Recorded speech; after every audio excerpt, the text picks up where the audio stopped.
In this election, I am very happy and proud to say that the Congress is putting forward a team which consists of the wisdom and experience of our senior leaders, and with them, over 50% of our candidates are young between the age of 25 and 45. എനിക്ക് ഈ വരുന്ന തെരഞ്ഞെടുപ്പിൽ ഇപ്പോൾ നടക്കുന്ന തെരഞ്ഞെടുപ്പിൽ Congress party മുതിർന്ന നേതാക്കളുടെ അനുഭവ സമ്പത്തും പരിചയവും അതോടൊപ്പം തന്നെ ചെറുപ്പക്കാരുടെ ഊർജ്ജവുമുള്ള 50%-ലധികം സ്ഥാനാർത്ഥികൾ 25-നും 40-നും ഇടയിൽ പ്രായമുള്ള ചെറുപ്പക്കാരെയും കൂടി ചേർത്തിട്ടുള്ള ഒരു സ്ഥാനാർത്ഥി പട്ടിക സ്ഥാനാർത്ഥി നിരയാണ് കോൺഗ്രസ് പാർട്ടിയും UDF-ഉം നിങ്ങൾക്ക് സമ്മാനിച്ചിട്ടുള്ളത്. അതിൽ എനിക്ക് വളരെയധികം സന്തോഷമുണ്ട്. I left home early morning yesterday and I was traveling through different constituencies till about 10:30 at night. ഇന്നലെ രാവിലെ വളരെയധികം നേരത്തെ വീട്ടിൽ നിന്ന് ഇറങ്ങിയ ഞാൻ ഇന്നലെ മുഴുവൻ രാത്രി 10:30 വരെ കേരളത്തിലെ വിവിധ നിയോജക മണ്ഡലങ്ങളിലൂടെ സഞ്ചരിക്കുകയായിരുന്നു. I campaigned for a young girl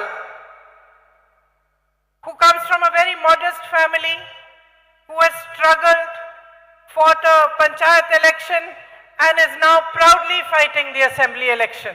ഇന്നലെ ഞാൻ പ്രചരണം നടത്തുമ്പോൾ വളരെ ചെറുപ്പക്കാരിയ ഒരു പെൺകുട്ടിക്ക് വേണ്ടി പ്രചരണം നടത്തുകയുണ്ടായി. വളരെ സാധാരണമായ ജീവിത ചുറ്റുപാടുകളിൽ നിന്ന് വന്ന് വളരെയധികം കഷ്ടപ്പെട്ട് പഞ്ചായത്ത് തെരഞ്ഞെടുപ്പിൽ മത്സരിച്ച് ഇന്ന് അഭിമാനത്തോടുകൂടി അസംബ്ലി ഇലക്ഷൻ വേണ്ടി പൊരുതുന്ന ഒരു ചെറുപ്പക്കാരിയായ പെൺകുട്ടിക്ക് വേണ്ടി ഞാൻ ഇന്നലെ പ്രചരണം നടത്തുകയുണ്ടായി. I campaigned for a poet. ഞാനൊരു കവിത എഴുതുന്ന സ്ഥാനാർത്ഥിക്ക് വേണ്ടി ഇന്നലെ പ്രചരണം നടത്തുകയുണ്ടായി. Who feels the pain of the people of Kerala so much that he is able to write poetry about it. കേരളത്തിലെ ജനങ്ങൾ കടന്നു പോകുന്ന വിഷമം വളരെയധികം മനസ്സിലാക്കാൻ അത് അനുഭവിക്കാൻ കഴിയുന്ന ആളാണ് ആ സ്ഥാനാർത്ഥി. അദ്ദേഹത്തിന് അവരെ പറ്റി എഴുതാനും അവർക്ക് വേണ്ടി പ്രവർത്തിക്കാനും സാധിക്കും. He feels for you and feels for your future. നിങ്ങൾക്ക് വേണ്ടി നിങ്ങളെക്കുറിച്ച് നിങ്ങളുടെ ഭാവിയെക്കുറിച്ച് അദ്ദേഹം ചിന്തിക്കുന്നു. I campaigned for activists. സാമൂഹ്യ പ്രവർത്തകയായ ഒരാൾക്ക് വേണ്ടി ഞാൻ ഇന്നലെ പ്രചരണം നടത്തി. Who stood shoulder to shoulder with cashew farmers and who fought for the rights of the rubber farmers. കശുവണ്ടി തൊഴിലാളികളുടെയും അതുപോലെ റബ്ബർ മേഖലയിലും പണിയെടുക്കുന്ന കർഷകരോട് തോളോട് തോൾ ചേർന്ന് അവർക്ക് വേണ്ടി പ്രവർത്തിച്ച ഒരു സ്ഥാനാർത്ഥിക്ക് വേണ്ടിയും ഇന്നലെ ഞാൻ പ്രചരണം നടത്തുകയുണ്ടായി. And I also campaigned for ex-ministers, for people who had served in the government of Kerala before, who are experienced and wise and understand what the politics of Kerala requires. അനുഭവ സമ്പത്തുള്ള കേരളത്തിലെ മുൻ മന്ത്രിമാർക്ക് വേണ്ടി ഞാൻ ഇന്നലെ പ്രചരണം നടത്തുകയുണ്ടായി. കേരളത്തിലെ ജനങ്ങളുടെ പ്രശ്നം എന്താണെന്ന് അത് മനസ്സിലാക്കാനുള്ള വിവേകവും അനുഭവമുള്ള മുൻ മന്ത്രിമാർക്ക് വേണ്ടി ഞാൻ ഇന്നലെ പ്രചരണം നടത്തുകയുണ്ടായി. So what we are putting forward to you in this election is a solid team of experienced people, of young people, and most importantly, we are putting before you a vision document for the future of Kerala. അതായത് ഈ തെരഞ്ഞെടുപ്പിൽ ഞങ്ങൾ നിങ്ങൾക്ക് മുൻപിൽ അവതരിപ്പിക്കുന്നത് അനുഭവ സമ്പത്തും ജ്ഞാനവുമുള്ള അതോടൊപ്പം തന്നെ യുവത്വത്തിന്റെ ഊർജ്ജമുള്ള ഒരു സ്ഥാനാർത്ഥി പട്ടികയാണ്. അതോടൊപ്പം തന്നെ കേരളത്തിന്റെ ഭാവി സ്പഷ്ടമാക്കുന്ന വ്യക്തമാക്കുന്ന ഭാവിയെക്കുറിച്ച് ഊന്നൽ നൽകുന്ന ഒരു കാഴ്ചപ്പാടുള്ള വിഷൻ ഡോക്യുമെന്റ്, ഒരു പ്രകടന പത്രികയും ഞങ്ങൾ നിങ്ങൾക്ക് മുൻപിൽ അവതരിപ്പിക്കുന്നു. Our leaders traveled across Kerala in the last few months. They spoke to all sections of society, to fishermen, to cashew farmers, to people in the rubber industry, in the coir industry, to my sisters, to everybody. And after these discussions, they developed this document which they felt reflected your voice and your wishes for the future. ഞങ്ങളുടെ കോൺഗ്രസ് പാർട്ടിയിലുള്ള സഹപ്രവർത്തകരും നേതാക്കളും കേരളത്തിന്റെ വിവിധ ഭാഗങ്ങളിലുള്ള ആളുകളുമായി കേരളത്തിന്റെ വിവിധ ഭാഗങ്ങളിൽ സഞ്ചരിച്ചുകൊണ്ട് ഇവിടെയുള്ള എൻ്റെ സഹോദരിമാർ, അതുപോലെ കശുവണ്ടി മേഖലയിൽ പണിയെടുക്കുന്നവർ, കർഷകർ, ഇവരോടെല്ലാം സംസാരിച്ചുകൊണ്ട് ഒരു വിഷൻ ഡോക്യുമെന്റ് പ്രകടന പത്രിക തയ്യാറാക്കുകയുണ്ടായി. അത് ഭാവിയെക്കുറിച്ചുള്ള കേരളത്തിലെ കുറിച്ചുള്ള നിങ്ങളുടെ കാഴ്ചപ്പാടാണ് അതിൽ പ്രതിഫലിക്കുന്നത്, അതിൽ നിങ്ങളുടെ ശബ്ദമാണ് പ്രതിഫലിക്കുന്നത്. Now when people from outside Kerala like me look towards your state, we see a state which is naturally beautiful. എന്നെ പോലെ കേരളത്തിന് പുറത്തുള്ള ആളുകൾ കേരളത്തെ ഉറ്റുനോക്കുമ്പോൾ ഞങ്ങൾ കാണുന്നത് സ്വാഭാവികമായി വളരെയധികം മനോഹരമായിട്ടുള്ള ഒരു സംസ്ഥാനം. A society which is highly educated. ഏറ്റവും അധികം വിദ്യാസമ്പന്നരായ ആളുകളുള്ള ഒരു സമൂഹം. a society in which women get good opportunities to work, to flourish. ഒരു സമൂഹം, അതിൽ ഇവിടെയുള്ള സ്ത്രീകൾക്ക് വിദ്യാഭ്യാസത്തിനും അതുപോലെ അവരുടെ കഴിവ് തെളിയിക്കാനും ധാരാളം അവസരം കിട്ടുന്ന ഒരു സമൂഹം. We see mosques, temples, churches coexisting peacefully. ഇവിടെ മോസ്കുകളും അമ്പലങ്ങളും പള്ളികളും എല്ലാം സമാധാനത്തോടുകൂടി സഹവർത്തിത്വത്തോടുകൂടി നിലനിൽക്കുന്ന ഒരു സംസ്ഥാനമാണ് കേരളം എന്ന് ഞങ്ങൾ കാണുന്നു. People mingling happily in each other's festivals. ആളുകൾ മറ്റുള്ളവരുടെ ആഘോഷങ്ങളിൽ സന്തോഷത്തോടുകൂടി പങ്കെടുക്കുന്ന ഒരു കാഴ്ച കേരളത്തെ കുറിച്ച് നമുക്ക് കാണാൻ സാധിക്കും. And personally, whenever I have gone anywhere and seen that there is someone from Kerala working in that company or working in that shop or that office, I immediately know that he is a dedicated, loyal, efficient and intelligent person. ഞാൻ എവിടെ പോകുമ്പോഴും കേരളത്തിന് പുറത്ത് പോകുമ്പോൾ കേരളത്തിലെ ഒരാൾ ഒരു കമ്പനിയിൽ ജോലി ചെയ്യുന്നുണ്ട് അല്ലെങ്കിൽ കടയിൽ ഒരു മലയാളി ഉണ്ടെന്ന് അറിയുമ്പോൾ എനിക്ക് ആളിനെ കാണുന്നതിന് മുമ്പ് മനസ്സിലാക്കാൻ സാധിക്കും കഴിവുള്ള ആളാണ്, കഠിനാധ്വാനിയാണ്, വിശ്വസ്തനാണ്, ബുദ്ധിയുള്ള ആളാണെന്ന് എനിക്ക് മനസ്സിലാക്കാൻ സാധിക്കും.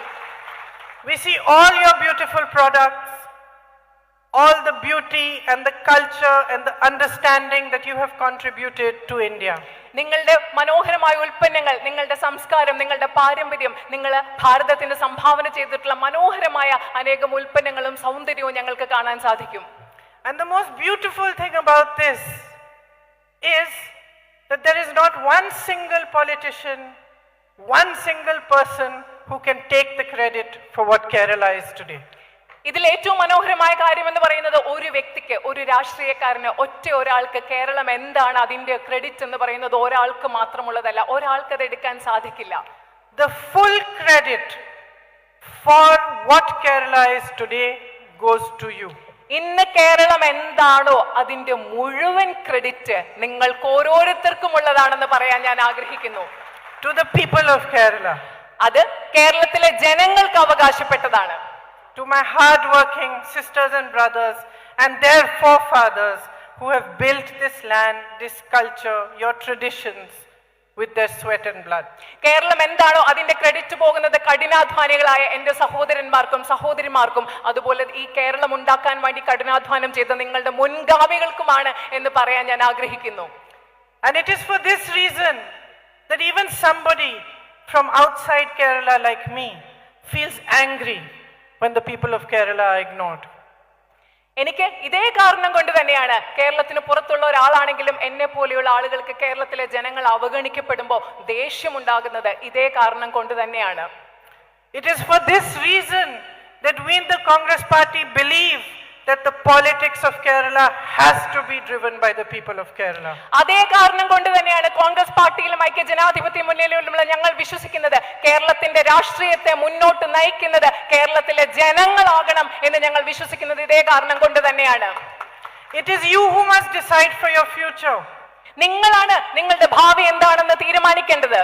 It is you who have the power to make and change your future. നിങ്ങൾക്കാണ് നിങ്ങളുടെ ഭാവി നിർമ്മിക്കാനും ഭാവി മാറ്റാനുമുള്ള അധികാരവും ശക്തിയും ഉള്ളത് നിങ്ങൾക്കാണ്. And it is especially to my young friends sitting in front here that I want to say that understand this power, own this power. ഇവിടെ ഇരിക്കുന്ന എന്റെ ചെറുപ്പക്കാരായ സുഹൃത്തുക്കളോട്, ഈ പെൺകുട്ടികളോട് പ്രത്യേകമായി ഞാൻ പറയാൻ ആഗ്രഹിക്കുന്നു, നിങ്ങൾ ഈ ശക്തി നിങ്ങൾ മനസ്സിലാക്കുക. Don't ever allow anyone to distract you from what are the real issues of your election. ഒരിക്കലും ഈ തെരഞ്ഞെടുപ്പിൽ നിങ്ങളുടെ പ്രധാന പ്രശ്നങ്ങൾ എന്താണ്, നിങ്ങളുടെ യഥാർത്ഥ പ്രശ്നങ്ങൾ എന്താണ്, അതിൽ നിന്ന് ശ്രദ്ധ തിരിച്ചുവിടാൻ ഒരിക്കലും നിങ്ങൾ ആരെയും അനുവദിക്കാതിരിക്കുക. Ask them, what is your plan? അവരോട് ചോദിക്കുക, നിങ്ങളുടെ പദ്ധതി എന്താണ്. If you are a woman, ask what are they doing for you.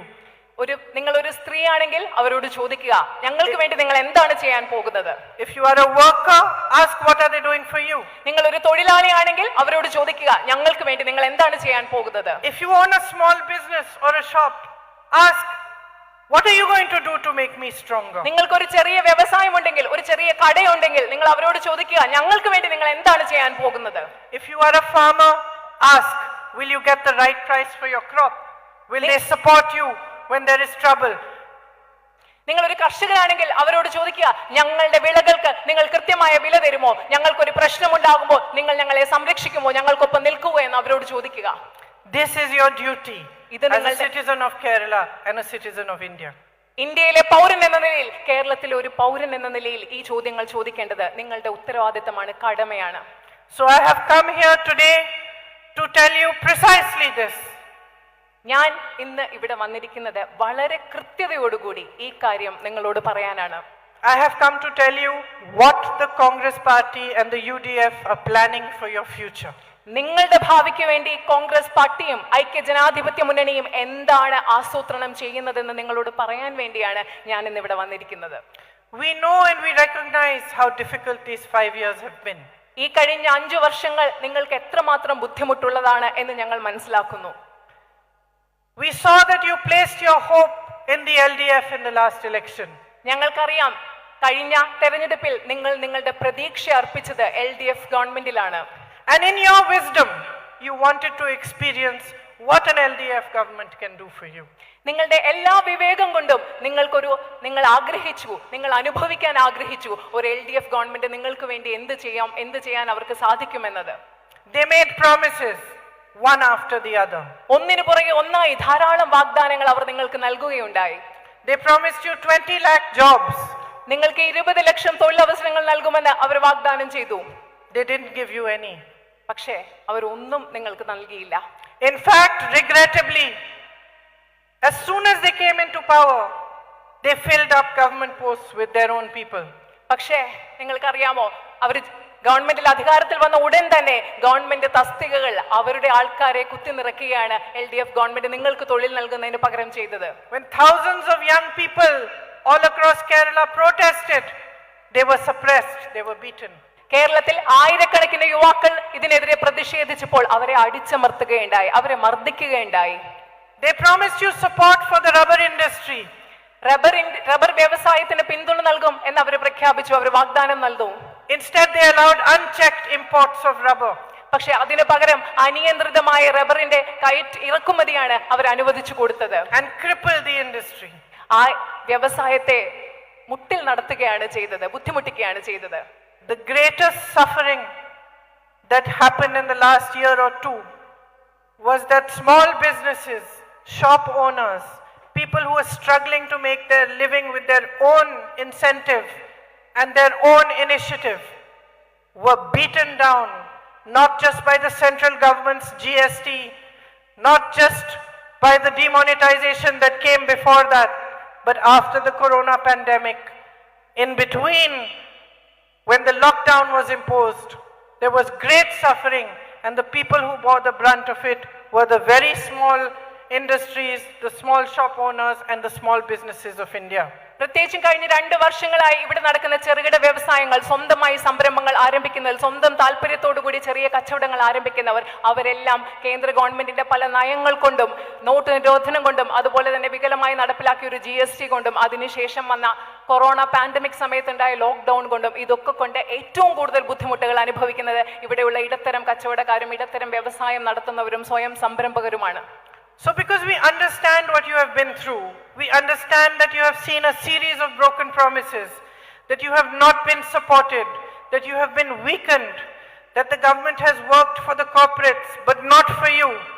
We spoke to economists, we spoke to people in the Congress party and outside and asked them, what is it we can do to help you stand on your feet again and to help you to get through this phase? ഇതെല്ലാം മനസ്സിലാക്കിയതുകൊണ്ട് ഈ കഴിഞ്ഞ വർഷങ്ങളിൽ നിങ്ങൾ പാലിക്കപ്പെടാത്ത ഒരുപാട് വാഗ്ദാനങ്ങൾ കണ്ടതുകൊണ്ട്, നിങ്ങൾ ധാരാളം ബുദ്ധിമുട്ടുകളിലൂടെ സാമ്പത്തികമായും മറ്റും കടന്നുപോയതുകൊണ്ട്, ഈ അവസ്ഥകൾ മനസ്സിലാക്കിയതുകൊണ്ട് നിരവധി സാമ്പത്തിക വിദഗ്ധരോടും കോൺഗ്രസ് പാർട്ടിയിലെ പ്രധാനപ്പെട്ടവരോടും ഈ അവസ്ഥയിൽ നിന്ന് നിങ്ങളെ കരകയറാൻ സഹായിക്കാൻ ഞങ്ങൾക്ക് എന്താണ് ചെയ്യാൻ പറ്റുന്നത് എന്ന് ഞങ്ങൾ ചോദിച്ചു. So the answer actually was quite straightforward. വളരെ നേരിട്ടുള്ള ഒരു ഉത്തരമാണ് അതിന് ഞങ്ങൾക്ക് കിട്ടിയത്.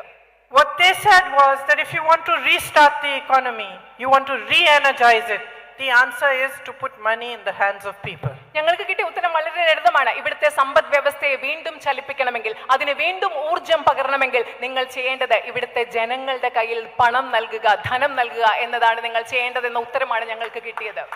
Once you put money in the hands of people, they use that money they spend it, they regenerate spending, and small shops, small businesses benefit, and in turn they also regenerate. അതായത് നിങ്ങളുടെ കയ്യിൽ പൈസ ഉണ്ടാകുമ്പോൾ നിങ്ങൾ ആ പൈസ ചെലവാക്കാൻ ആഗ്രഹിക്കും. നിങ്ങൾ ചെലവാക്കുമ്പോൾ ഇവിടെ സാധനങ്ങൾ ഉൽപ്പാദിപ്പിക്കാൻ ആരംഭിക്കും. ചെറിയ കച്ചവടക്കാർക്ക് ലാഭമുണ്ടാകും, അവരും ചെലവാക്കാൻ തുടങ്ങും. അങ്ങനെ വരുമ്പോൾ വീണ്ടും പുനരുൽപാദനത്തിലൂടെ സമ്പദ് വ്യവസ്ഥയ്ക്ക് ഒരു പുതുജീവൻ കൈവരും. സമ്പദ് വ്യവസ്ഥ കൂടുതൽ സജീവമായി തുടങ്ങും. This does two things. It recognizes your strength and your power. It supports you to stand up. And it also strengthens the economy. ഇത് രണ്ട് കാര്യങ്ങൾ ചെയ്യുന്നുണ്ട്. ആദ്യമായിട്ട് ഇത് നിങ്ങളുടെ ശക്തി തിരിച്ചറിയുന്നു, നിങ്ങളെ എഴുന്നേറ്റ് നിൽക്കാൻ, സ്വന്തം കാലിൽ നിൽക്കാൻ, അതിജീവിക്കാൻ പ്രാപ്തരാകുന്നു. രണ്ടാമതായി ഇത് സമ്പദ് വ്യവസ്ഥയെ പുനരുജ്ജീവിപ്പിക്കാനും വീണ്ടും ചലിപ്പിക്കാനും സഹായിക്കുകയും ചെയ്യുന്നു. So the first thing that the Congress Party and the UDF government will implement the Nyaya Yojana. അതിന്റെ പേരിൽ ഇത് പറഞ്ഞതിന് ശേഷം കോൺഗ്രസ് പാർട്ടിയും UDFും ആദ്യം ചെയ്യാൻ പോകുന്ന കാര്യം എന്ന് പറയുന്നത് ന്യായ പദ്ധതി കേരളത്തിൽ നടപ്പിലാക്കുക എന്നുള്ളതായിരിക്കും. The Nyaya Yojana basically puts 6,000 rupees directly into the account of all poor families every month. ന്യായ പദ്ധതി എന്ന് പറയുമ്പോൾ കേരളത്തിലെ ദരിദ്രരായ എല്ലാ കുടുംബങ്ങളുടെയും അക്കൗണ്ടിലേക്ക് ഓരോ മാസവും 6,000 രൂപ നിക്ഷേപിക്കുക എന്നതാണ് ഈ പദ്ധതി UDF ഗവൺമെന്റ് നിങ്ങൾക്ക് വാഗ്ദാനം നൽകുന്നു. For housewives who do not fall under that scheme but are between the age of 40 and 60, 2,000 rupees will be put directly into your accounts every month.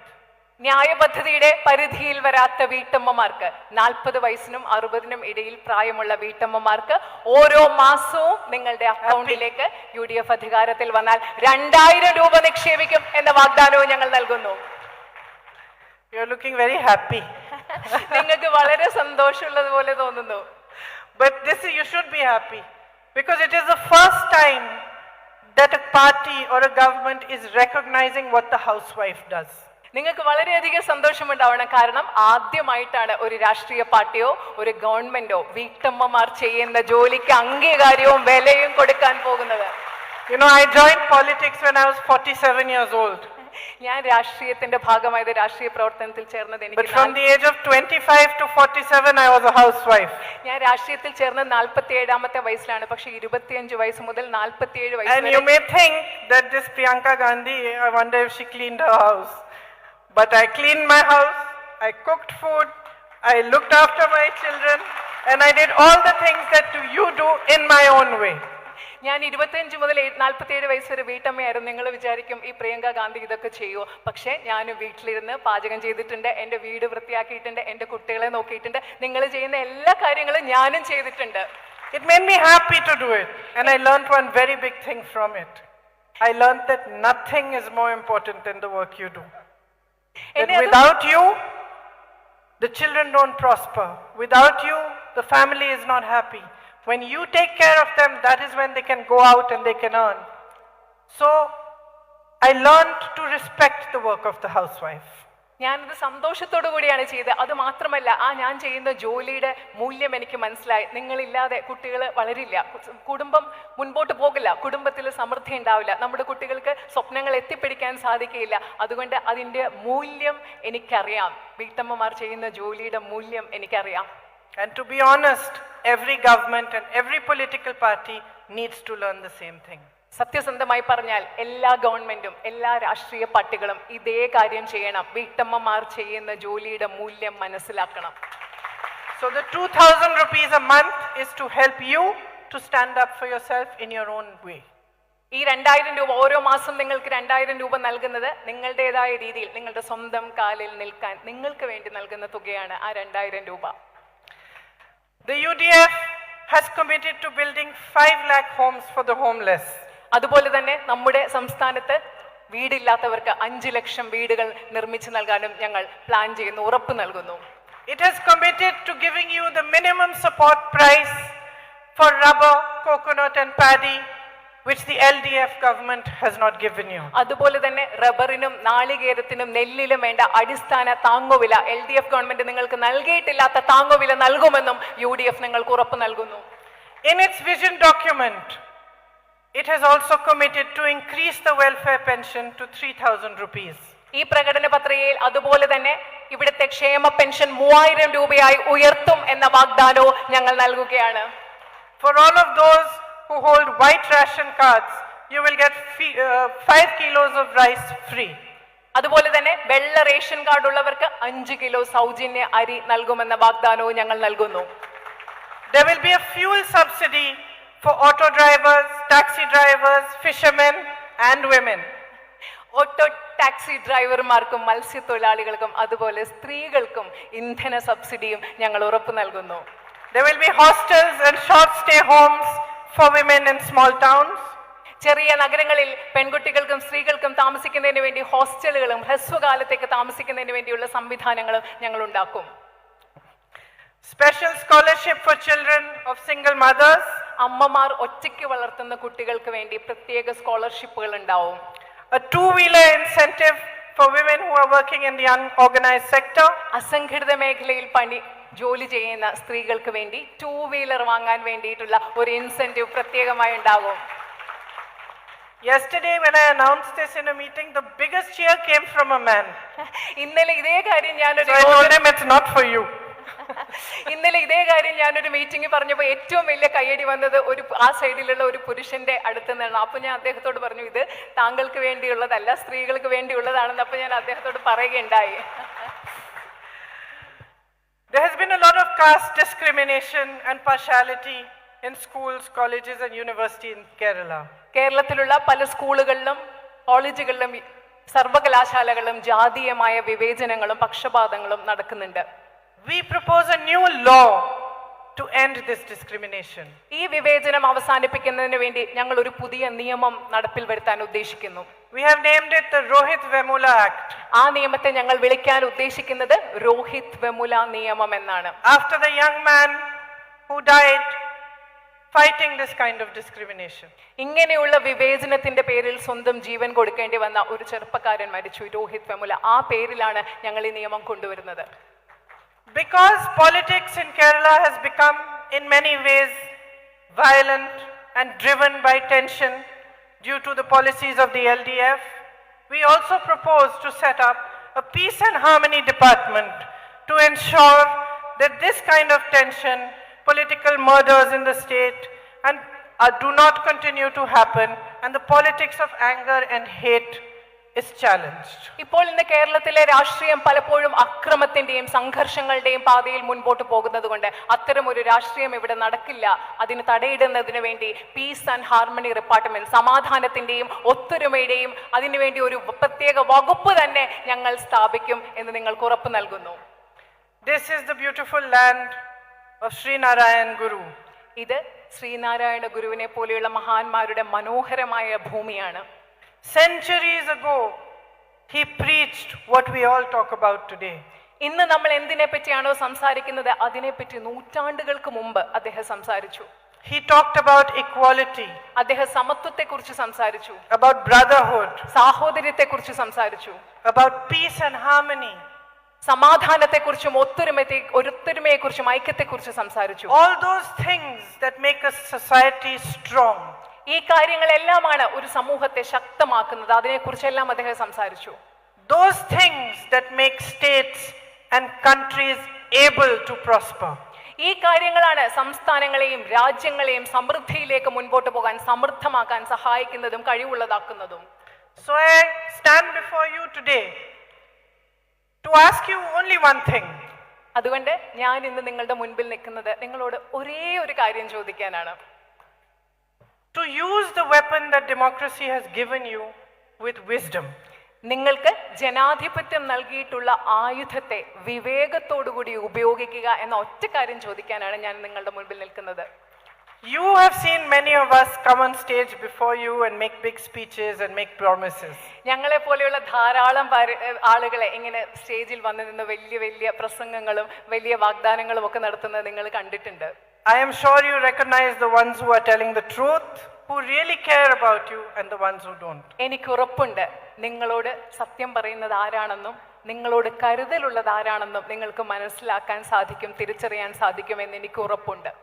The biggest and easiest difference to make between them is who is talking about your issues. ഏറ്റവും പ്രധാനപ്പെട്ട കാര്യം എന്ന് പറയുന്നത് ആരാണ് നിങ്ങളുടെ പ്രശ്നങ്ങളെ പറ്റി സംസാരിക്കുന്നുണ്ട് എന്നുള്ളതാണ്. Who is talking about your development? നിങ്ങളുടെ വികസനത്തെ പറ്റി ആരാണ് സംസാരിക്കുന്നത് എന്നുള്ളതാണ്. Who is talking about what takes your state forward? നിങ്ങളുടെ സംസ്ഥാനത്തെ മുൻപോട്ട് കൊണ്ടുപോകുന്നതിനെ പറ്റി ആരാണ് സംസാരിക്കുന്നു എന്നുള്ളതാണ്.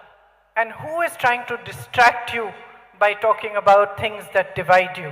നിങ്ങളെ വിഭജിക്കുന്ന കാര്യങ്ങളെ പറ്റി സംസാരിച്ച് ഈ യഥാർത്ഥ പ്രശ്നങ്ങളിൽ നിന്ന് നിങ്ങളുടെ ശ്രദ്ധ തിരിച്ചുവിടുന്നത് ആരാണ് എന്ന് മനസ്സിലാക്കേണ്ടതും പ്രധാനമാണ്. By making you angry with one another. നിങ്ങൾ പരസ്പരം ദേഷ്യമുള്ളവരാക്കി തീർക്കുന്നതിലൂടെ. By creating divisions on the lines of caste, religion. ജാതിയുടെ മതത്തിന്റെയും പേരിൽ നിങ്ങളെ വിഭജിപ്പിച്ചുകൊണ്ട് നിങ്ങളുടെ ഇടയിൽ വിഭജനം ഉണ്ടാക്കുന്നത് ആരാണ്? It's very clear that when that is being done, when people stand on this stage and talk about dividing you, they are not interested in your progress, and they are doing so because they have no ideas for your future. നിങ്ങളുടെ മുൻപിൽ നിന്നുകൊണ്ട് വേദിയിൽ നിന്നുകൊണ്ട് ജാതിയെ പറ്റി മതത്തെ പറ്റി സംസാരിച്ച് നിങ്ങളെ വിഭജിക്കാൻ ശ്രമിക്കുമ്പോൾ അത് നിങ്ങൾ മനസ്സിലാക്കേണ്ടത് എന്നാണ്, അവർക്ക് നിങ്ങളുടെ ഭാവിയെക്കുറിച്ച് സംസാരിക്കാൻ ഒരാശയങ്ങളുമില്ല. നിങ്ങളുടെ സമൃദ്ധിയെക്കുറിച്ചും നിങ്ങളുടെ ഭാവിയെക്കുറിച്ചും സംസാരിക്കാൻ ഒന്നുമില്ലാത്തത് കൊണ്ടാണ് അവർ നിങ്ങളെ വിഭജിക്കുന്ന ജാതിയെയും മതത്തെയും കുറിച്ച് സംസാരിക്കുന്നത്. So I ask only this, that you vote in a government that works for you, that is dedicated to serve you, that understands that the duty of every member of its party, every member of its government is to make Kerala prosper and to put power back in the hands of the people of Kerala. അതുകൊണ്ട് ഞാൻ നിങ്ങളോട് പറയുന്ന ഒരു കാര്യമാണ്, നിങ്ങൾ vote ചെയ്യുമ്പോൾ നിങ്ങൾ ആര് നിങ്ങൾക്ക് വേണ്ടി പണിയെടുക്കുന്നു, നിങ്ങൾക്ക് വേണ്ടി പ്രവർത്തിക്കാൻ, നിങ്ങളുടെ ഭാവിക്ക് വേണ്ടി പ്രവർത്തിക്കാൻ ആർക്കാണോ നിങ്ങളോട് പ്രതിബദ്ധതയുള്ളത്, നിങ്ങൾ കേരളത്തിന്റെ ഭാവിക്ക് വേണ്ടിയും വികസനത്തിനും സമൃദ്ധിക്ക് വേണ്ടിയും ആര് പ്രവർത്തിക്കുന്നു, നിങ്ങളുടെ ശക്തി നിങ്ങളിലേക്ക് ആര് തിരിച്ചറിയുന്നു, അങ്ങനെ ഒരു ഗവൺമെന്റിനെ തെരഞ്ഞെടുക്കാൻ നിങ്ങൾ വോട്ട് ചെയ്യണം എന്ന ഒരേ ഒരു കാര്യമാണ് എനിക്ക് നിങ്ങളോട് അഭ്യർത്ഥിക്കാനുള്ളത്.